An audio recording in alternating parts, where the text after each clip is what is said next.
It's almost unthinkable that Throne and Liberty was once considered to be one of the most anticipated MMORPGs in the last decade, back when it was originally revealed as Lineage Eternal, back when they announced their conversion to Project TL. NCSoft have either developed or published some of the most iconic MMORPGs in the entire history of the genre. The Lineage franchise, disregarding the Lineage mobile MMOs, even despite their monolithic success. Ion, disregarding the Ion mobile MMO. Blade and Soul, disregarding the Blade and Soul mobile MMOs, and even Guild Wars 2 under ArenaNet. The studio name wasn't necessarily synonymous with the term quality, but they had some of the most fun, challenging titles of the last 2 decades. Thus, when they announced Throne and Liberty would be launching alongside Lost Ark many years ago as Lineage Eternal, players were ecstatic.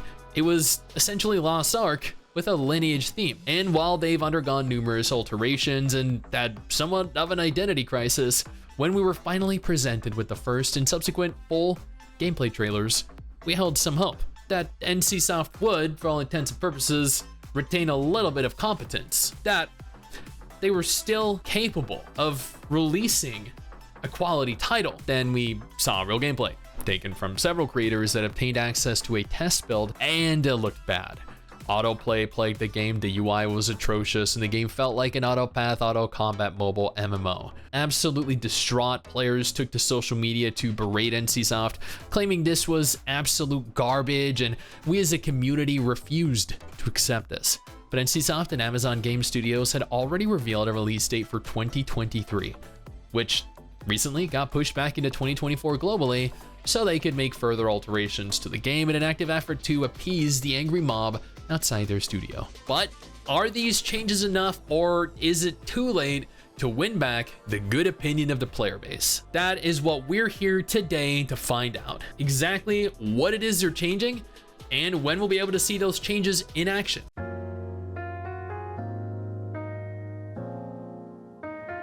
For the sake of clarity, this information was compiled from a variety of different sources: Mine MMO, the Throne and Liberty fan site, and interviews with several Amazon Games employees. Let's start this off with the most important topic of contention: autoplay. Autoplay was present during the last version of the game that players got to participate in. When Throne and Liberty officially releases globally, that will no longer be the case. On the contrary, it was confirmed by Amazon themselves that they have completely disabled the autoplay feature in the game. Since Throne and Liberty is built around autoplay, they confirmed that this deactivation is not final. They have every intention of reactivating it if they feel it is necessary. This is where I personally find a little bit of an issue with their wording. If an MMO is built around autoplay, then it's likely to require autoplay, grinding hundreds of monsters mindlessly, farming hours of materials in the same zone. Much like mobile MMOs, if a game is designed with a platform or a feature in mind, then the quality of the game is going to be determined by the feature or the platform in question. The absence of said feature will only make things exponentially more arduous to do manually. With the removal of autoplay also comes a change in combat direction. Throne and Liberty was confirmed to utilize a tab target combat system after spending years developing a Lost Ark inspired action system. This upset some people, as it honestly wasn't what we were expecting. Many MMO players believe tab target MMOs are long since past their expiration date, and action games are the future. I'm of the opinion that if a game is done right, it doesn't matter if it's tab target or turn-based or strategy or action. Look at Honkai Star Rail's success as a turn-based game, or Elden Ring's success as an action game. Despite this, NCSoft confirmed that Throne and Liberty was going to be adapting a much more dynamic combat system, allowing players to move while casting abilities and using skills, as opposed to being forced to stand still, as moving would essentially interrupt your ability. I'm sure many Final Fantasy XIV and WoW fans know exactly what I'm talking about. Before we discuss Throne and Liberty in any further detail, however, allow me to thank our patrons over on Patreon. You guys are part of the reason that I can continue to push out videos like these, and I greatly appreciate you all. You guys are absolutely incredible. Now back to the video. Throne and Liberty is confirmed to be releasing onto both PC and consoles with full crossplay functionality intact. The console version is going to be playable during the next test phase, which, speaking of, Amazon Games and NCSoft announced a confidential technical test for players within the US. No European, no Canadian, no Asian or Australian players will be allowed in, unfortunately. You are required to sign a non-disclosure agreement before downloading the game, which means you're not permitted to share anything that you experience to anyone in any form. The technical tests will take place beginning September 19th through October 3rd, with test registration being open and available right now. Players that successfully get selected will receive access via email by September 14th. I would love to get in and test this myself personally, but I hate playing through games with the games being under an NDA and not being able to really share my thoughts or share my experiences with my community. But I do kind of understand why it's necessary. It's still in a rough state and they don't want people sharing how bad it might potentially be before it's finished. Although if I'm being honest here, the solution to all of this is just to make the combat good, the game not feature autoplay, and remove any pay to win. It's really not that complex. Boom.